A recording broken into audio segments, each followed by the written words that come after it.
నేటి నుంచి పవన్ కళ్యాణ్ పరాశ్చిత్త దీక్ష 11 రోజుల పాటు దీక్ష చేయబోతున్నారు ఏపీ డిప్యూటీ సీఎం. గుంటూరు జిల్లా నంబూరు వెంకటేశ్వర స్వామి ఆలయంలో దీక్ష చేపట్టబోతున్నారు. 11 రోజుల దీక్ష తరువాత తిరుమల శ్రీవారిని దర్శించుకోబోతున్నారు పవన్ కళ్యాణ్.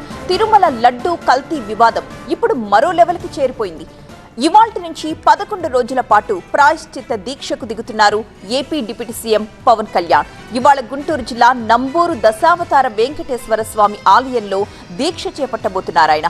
ఈ ప్రాయశ్చిత్త దీక్ష చేపడుతున్నట్లుగా పవన్ కళ్యాణ్ ప్రకటించారు. అమృత తుల్యంగా పరమ పవిత్రంగా భావించే తిరుమల లడ్డూ ప్రసాదం గత పాలకుల వికృత పోకడల ఫలితంగా అపవిత్రమైందని, జంతు అవశేషాలతో మలినమైపోయిందని, విశృంఖల మనస్కులే ఇలాంటి పాపానికి ఒడిగట్టగలరని, లడ్డూ ప్రసాదంలో జంతు అవశేషాలు ఉన్నాయని తెలిసిన క్షణం నా మనసు కలత చెందింది అన్నారు పవన్ కళ్యాణ్.